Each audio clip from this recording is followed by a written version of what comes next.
Hey, Dan Kennedy, photographer here. Today I'm going to show you exactly how I color grade my pictures and how I get the certain look and feel and my kind of signature look onto my pictures using Capture One.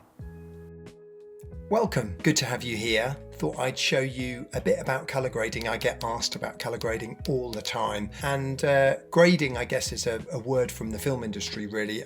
I think simply put, it just means adjusting the colors on your images, I guess, in its simplest form. So here we are in Capture One. Some of you will use Capture One, I guess others will use Lightroom. It's my raw processing program of choice. The reason for that is it's industry standard. If I go to America and I need to hire a digital technician, they will use Capture One. They will know exactly how to use Capture One, and I can just copy and paste my color settings that I generally use. I can save them on a pen drive, have them with me and give them to them and say, hey, listen, this is my kind of style. You can do that within Capture One under styles and presets. So you could click create floating tool and create styles and presets, and here I could make a lot of adjustments to an image and then I could save it as a user style. I won't bother showing you that now, but that's a good thing that to be able to do sometimes. So here we are in Capture One. I'm showing you a set of images I shot fairly recently for Billboard magazine. So this is a music exec called Denzel Feigelson, and I went to his house in the Cotswolds in Oxfordshire in England, and I had an hour with him to take some portraits. So as you can see over here on the left, there were 71 images, and from the 71 I edited down to 17 images. So that's kind of pretty usual for me, and from the 17 the magazine actually chose 3 to be used, and here are the 3. So if we go back to the 71 for a minute, you can sort of see what happened. So he sat down and played his guitar, which was great. So I'm lighting him here. I'm using a Profoto B1 head, a battery powered head with a soft lighter. I get the soft lighter from the US. It's made by a company called Photech, but Profoto do their own version of the soft lighter. It's just essentially like an umbrella that's turned into a softbox. The light is being bounced away into the umbrella. It's a sort of silvery side of the umbrella in the Photech, and then it comes through the white sock being softened again and then hits the subject. So I use the smallest size one mostly, and B&H Photo sell them, and you can get them shipped to the UK if you're in the UK. So if we just look at this one random image for a minute, I've used the soft lighter here over on the right side, and it's sort of cutting across and lighting him. You can see it's sort of quite a lot going on with the light, really. That it's a day when there's hard sun, and he's actually in the shade, but I'm keen to balance the light between the highlights. You can see full sun back here, all behind him, and then the shade as well. So I wanted to pump quite a lot of light in to sort of blend that. And as you can see down here, it's 200 ISO, 1/60th at f6.3 on a 35mm lens for those that are interested. So let's look at how this really was. So if I click Apple R on this image, it will show you, if I click Apple R on that, it will show you what it really looked like straight out of the camera. So you can see here it's a lot more green, and I've done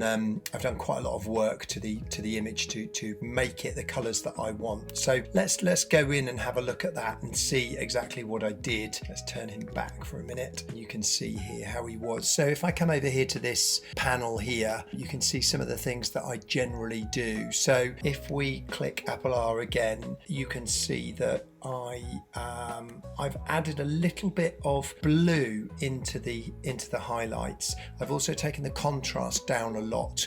I've reduced the exposure a little bit, and I've generally played around with the color balance. So I've pulled a lot of the color out there. And if we click on color editor, this is often where I do quite a lot of adjustments. You can see there's been quite a few things that have been changed here. So if I reset that, you can see that the shot again was very, very green here, and then after it's had a lot of color sort of pulled out of it. So, and that's where I'm pulling the greens out. You can see they're the greens, and I've really turned those to sort of more of an orange, and it's the green element that I'm not so keen of. I'm always used to sort of always looking to try and remove that as much as possible. So to do that, if we were starting from raw, we could click here. So I'm in color editor and I'm under advanced. So I would click down here and then select this and then change the hue. So the hue could come down. You can see it sort of starts to go a bit orangey, but take it kind of to maybe about here, and also perhaps the green in here. Hue's not quite how I like it there, so I might kind of pull that down a little bit. And then up here I drop the contrast down a bit because I thought it was too contrasty. And I also will have added a vignette. I love to add a vignette to things to sort of darken it down. So you can see already it's kind of coming together. Often then I go into levels and I add a little blue to the shadows just to see how that works, maybe about to sort of here, and sometimes a little bit of yellow to the highlight, maybe about here. And also what I sometimes do is under RGB I just drag the whole bottom in a little bit to sort of give it a little bit of contrast, and then often I lift the shadows a little bit as well. So you can see here, you know, we've changed the image quite a lot. Apple R again, that's where we were, and then Apple Z, just to show you that, you know, we're sort of getting nearer to the color. So as you can see, that's the previous shot. So I'm kind of pretty much there. So really it's levels, playing around with the bottom of the level curve and adding some contrast back in here after we've reduced the contrast up here under the contrast panel. So you can try doing the same. Most of the work was done within the color editor, and rather than being in basic, being in advanced. So under advanced here, I took the picker tool here, which is this pick color correction. I clicked on the area of the green that I really didn't like, and I got onto the hue and I changed that hue. So made it a lot more kind of brown, and then I clicked more into some of this green which I didn't love, and again played with the hue there to really sort of bring that down. And then it was vignette to bring that down a little on the edges, and then it was contrast to pull the contrast down a bit to get a little bit more kind of tonal range really. Maybe also sometimes within color balance I take a bit of red out of the mid-tone. Can you see his skin's got some red in? I don't really like red and I don't really like green that much, so maybe if we went to here you can see that's, you know, that would be loads, but you know, just removing a little bit of red from the skin. And then because we've taken this contrast out, I want to add a little bit back in. So here on the bottom of the curve, just adding a little bit back in, and maybe now you'd think the shadows are blocking up a little bit here, so let's lift those shadows a little bit to bring a bit more detail back in. And then now I'm looking at the vignette thinking I could add a bit more. So can you see I'm just sort of playing here? Yeah, I'm now happier there really. So that's kind of, you know, that's a lot better for me. Maybe it's now slightly too saturated. Let's see if we took a bit out. He goes a little grey, but I don't mind it. So maybe somewhere around there, maybe a little bit less saturation taken out. And so before was there, was here, we reset, loads more green, and then here is after. So it's a very personal choice making these adjustments, and they're just decisions I made. It's very subjective. You could say, oh Dan, I don't like the grass that colour, or oh I think he looks too flat. Well fine, that's your decision over mine, your opinion, should I say, over mine. So very, very subjective. These are the three shots, as I said. This one was one of the ones they chose.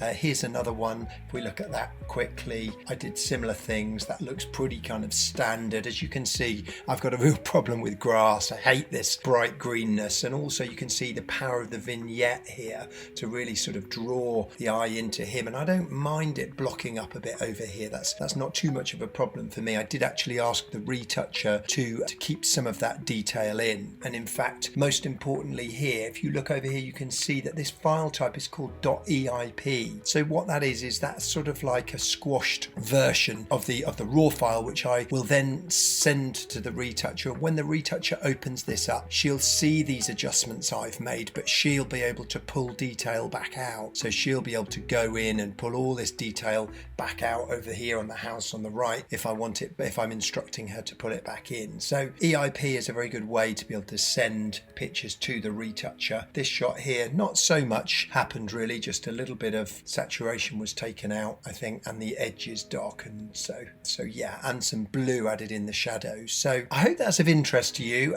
You play around with your own shots. Let me know how you get on. You can let me know in the comments. ask me how to solve issues that you have. So yeah, I hope that's of interest to you. 3 examples of colour done, how I wanted it to be done. And that's how I sort of saw it in my mind, really. I saw it like this in my mind when I was shooting it. So, and then I've made these adjustments, and that's my sort of take on the images, really, to make them more how I wanted them to be. So I hope that's of interest to you. And when you're playing around with your colour, let me know how you get on. And if you want to achieve colour similar to mine, then play around in the colour editor over here, and play around under the advanced tab, and play around with the hues, and also play around with vignetting as well, to be able to draw the eye into the image. So I hope you found that useful. How much work are you doing in Capture One, and are you applying much of a grade to your shots? Would you say that you've got a distinguishable look and feel to your pictures? Maybe that's something that's developing right now, but I'd love to know in the comments how much work you're doing in Capture One and what colour grades you're applying to your shots.